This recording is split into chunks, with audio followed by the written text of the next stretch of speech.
अभी recently Elon Musk ने बोला है कि वर्ल्ड वार थर्ड होने की पॉसिबिलिटी बहुत ज़्यादा बढ़ चुकी है। इसके पीछे रीज़न उन्होंने दिया है, जो इज़राइल और जो ईरान के बीच में जो वार चल रही है ना, और इसमें जो अदर कंट्री भी इन्वॉल्व हो रखी है, जो ईरान को जो रसिया की तरफ से, चाइना की तरफ से सपोर्ट मिलता है और जितने मुस्लिम कंट्रियों की तरफ से सपोर्ट मिलता है, वहीं दूसरी तरफ इज़राइल को अमेरिका की तरफ से, यूरोप की तरफ से जो सपोर्ट मिलता है, तो कहीं न कहीं पूरा का पूरा जो वर्ल्ड है, वो 2 भागों में डिवाइड हो रखा है।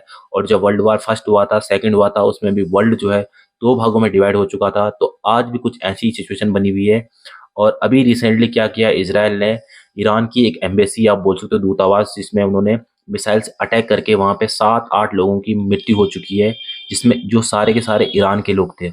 और ये ईरान की एम्बेसी में उन्होंने अटैक किया है, जो कि सीरिया में लोकेटेड थी। अब इसके बाद ईरान की तरफ से भी धमकियाँ मिलने शुरू हो गई है इज़राइल को। उन्होंने बोला है कि हम इसका बदला लेके रहेंगे और जब तक हम इसका बदला नहीं लेंगे तब तक हम शांत नहीं बैठेंगे। तो जब इस तरह की स्टेटमेंट दोनों की तरफ से आ रही है, तो कहीं न कहीं इज़राइल में और अमेरिका में जो है हाई अलर्ट पर है। इज़राइल के द्वारा अपनी काफ़ी सारी एम्बेसी को बंद कर दिया गया है। इंडिया में भी उन्होंने अपनी एम्बेसी को बंद कर दिया गया है। कहीं न कहीं उन्हें खतरा है कि इंडिया में भी अटैक हो सकता है इज़राइल की एम्बेसी के ऊपर। तो इस तरह से उन्होंने ऑलमोस्ट 30-32 कंट्री, जहाँ उन्होंने अपनी एम्बेसी, दूतावास आप बोल सकते हो, उसको उन्होंने बंद कर दिया है, इस फ़ियर में कि कहीं ईरान उनकी दूतावास पे अटैक ना कर दे।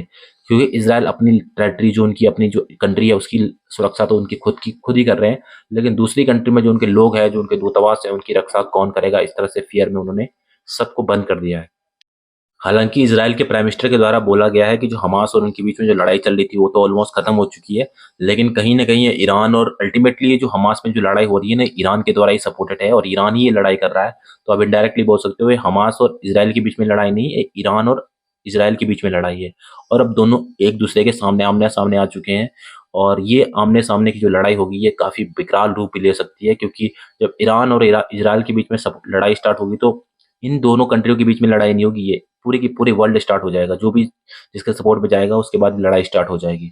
और ईरान के जो मिलिट्री, उनकी जो आप बोल सकते हो, उनका सपोर्ट जो हिज़्बुल्लाह को करते हैं, और जो हूथी जो यमन में है, उनको भी सपोर्ट करते हैं। तो इस तरह से इज़राइल को पूरी की पूरी तरह से यमन में और इज़राइल जो लेबनान में जो हिज़्बुल्लाह है, वहाँ से घेरने की कोशिश इज़राइल को ईरान के द्वारा किया जाएगा, जिसकी वजह से लड़ाई काफ़ी बड़ी हो सकती है। और इसके वर्ल्ड की इकोनॉमी पे, इंडिया जैसी कंट्री जो डेवलप कर रही है, जिन्हें एक स्टेबल वर्ल्ड चाहिए, उनके लिए काफ़ी खतरनाक बात है और बहुत बेकार बात है। इंडिया में ऑलरेडी इतनी ज़्यादा अनएम्प्लॉयमेंट है। इंडिया ज़्यादा क्रूड ऑयल जो इंडिया इन कंट्रियों से एक्सपोर्ट करता है, इम्पोर्ट करता है।